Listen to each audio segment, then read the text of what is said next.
AMD, give me a break, please. I just did a skit in the previous video talking about you all of a sudden releasing a whole bunch of new CPUs, and then literally like 2 days later you do this to me.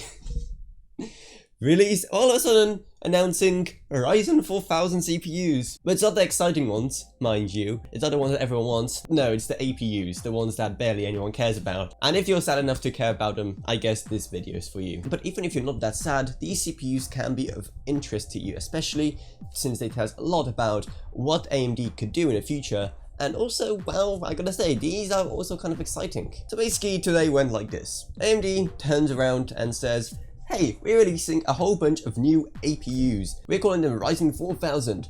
So everyone was like, oh cool, are we finally getting a look at Zen 3? No, these are based on the Zen 2. Okay, right, so now we have Ryzen 4000 APUs based on Zen 2, while the current Ryzen 3000 ones are based on Zen Plus.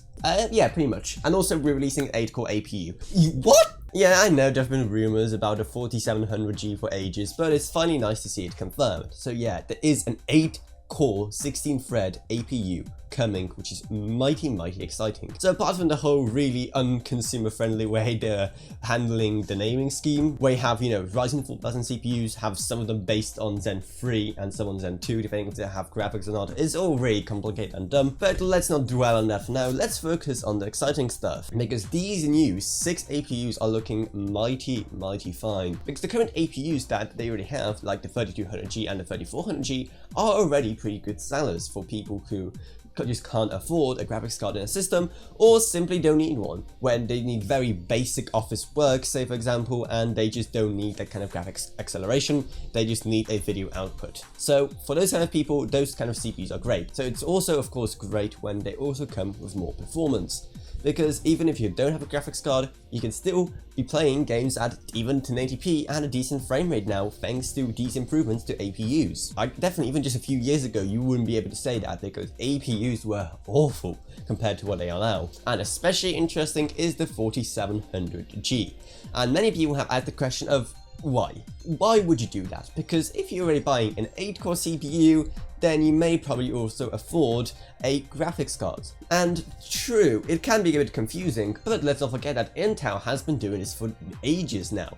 And even their flagships like the 9900KS and even more recently the 10900K are both technically APUs, because they have both a CPU and also have graphical cores inside of them. But is there at least 3 reasons why you may want it? Number 1 is if you say don't need a graphics card, but you still could use the 8 cores, as there's still plenty of tasks that, well, don't require the kind of CPU acceleration and could still just benefit from 8 cores. Lots of office work if you have to like multitask, or code compiling, or even doing basic rendering using your CPU, where you do it for projects small enough or simply rarely enough, where it simply wouldn't make sense to buy an external graphics card just for those rare cases. And especially since APUs are popular with people who can't afford a graphics card, maybe you can just, you know, buy it for now if you need the 8-core CPU and then just plop in the graphics card later. Number 2 is that the GPU cores inside an APU help with other things as well, even when you have a graphics card. They help with, for example, multimedia encoding and decoding when you're, say,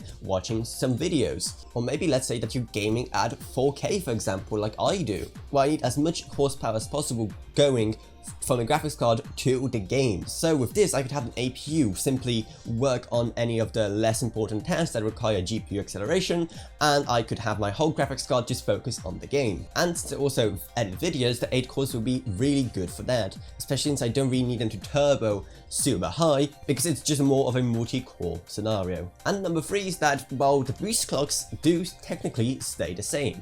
Now, like I said, there may be a tiny performance difference. Now, we don't know about their price yet, however, we can see exactly how Intel prices their CPUs versus the APUs. And the prices are pretty much identical, if not a bit cheaper for the non-APU unit.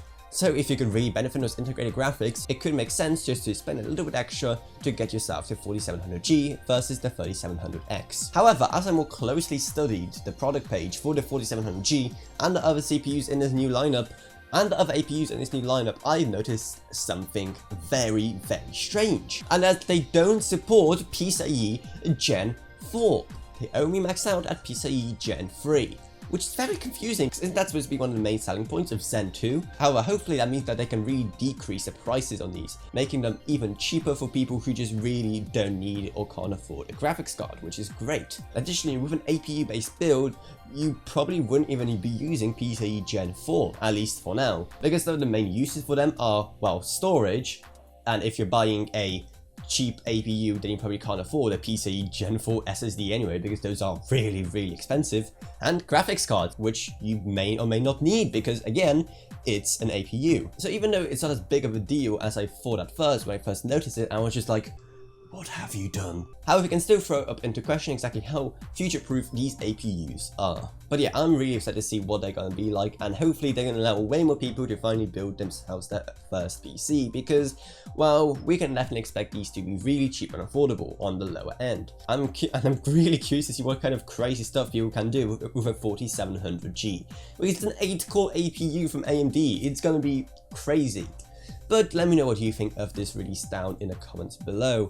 Let me know if you're excited, let me know if you'll be getting any of these. They're supposed to be launching today, so... And also let me know your predictions for the rest of the Ryzen 4000 launch, because, well, we're not getting too much info. And also, while you're downloading, check out the video description where you'll find a link to my Patreon, where you can support the channel monetarily, as in $1 moment goes a long way in helping me make way better videos, and also videos on way more interesting topics. Down there you also find a link to my Discord if you want to talk to me or others about this or whatever else really.